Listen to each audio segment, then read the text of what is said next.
இன்றைய நற்செய்தி பெரிய விருந்து பற்றிய உவமையை இயேசு கிறிஸ்து கொடுக்கிறார். ஒரு அழகான ஒரு உவமை இன்று நமக்கு கொடுக்கப்பட்டிருக்கிறது. இயேசு விருந்துக்கு செல்கிறார்.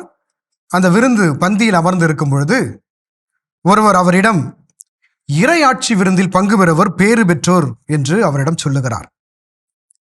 இந்த யூதருடைய மனநிலை எப்படி இருந்திருக்கும்? கடவுள் கொடுக்கிற இந்த இறையாட்சி விருந்திலே பங்கு பெறுகிறவர்கள் யூதர்கள் மட்டுமாக, தேர்ந்து கொள்ளப்பட்ட இனம் மட்டும் இந்த விருந்திலே பங்கு பெறுவார்கள் என்ற சிந்தனை அவருக்கு தோன்றியிருக்கலாம். இந்த இறையாட்சியில் பங்கு பெறுவர்கள் பேறு பெற்றவர் என்று இயேசு கிறிஸ்துவிடம் சொல்லுகிறார். இயேசு கிறிஸ்து அதற்கு ஒரு உவமையை சொல்லுகிறார். ஒருவர் ஒரு பெரிய விருந்தை ஏற்பாடு செய்கிறார். பெரிய விருந்தை ஏற்பாடு செய்யும் பொழுது தன்னுடைய பணியாளரை அழைத்து எல்லோரையும் அழைத்து வரும்படி, தெருவிலே இருப்பவர்கள் எல்லாரும் வந்து அந்த பந்தியிலே கலந்து கொள்ள, நன்கு அறிந்தவர்கள், நல்ல உறவில் உள்ளவர்கள், நற்பெயர் பெற்றவர்கள் என பலரை அழைக்க அவர் அழைப்பு விடுக்கின்றார். அந்த அழைப்பு விடுக்கும் பொழுது அந்த அழைப்பை ஏற்றுக்கொண்டவர்கள் யாரும் இல்லை.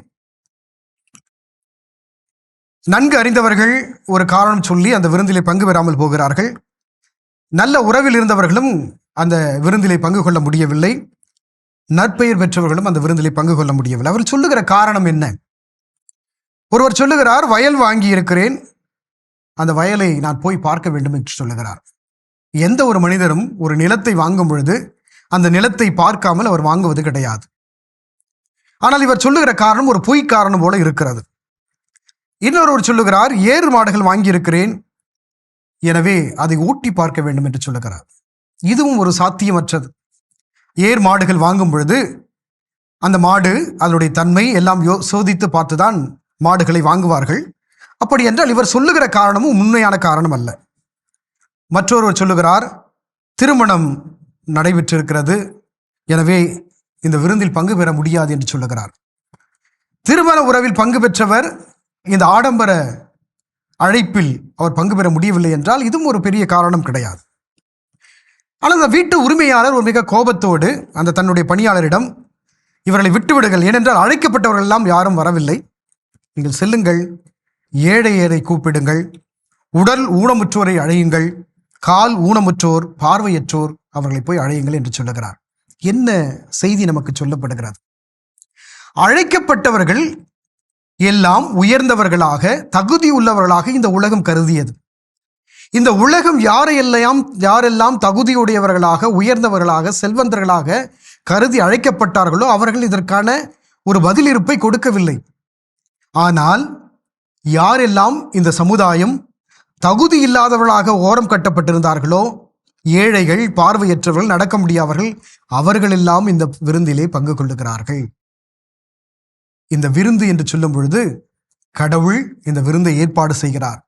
அழைக்கப்பட்ட நாம் இந்த உலகில் இருக்கிற பல்வேறு நம்மை அலைகழிக்கின்ற நிகழ்வுகள், செயல்கள் வடிவிலே நாம் இந்த அழைப்புக்கு செவி கொடுக்காமல் போகின்றோம்.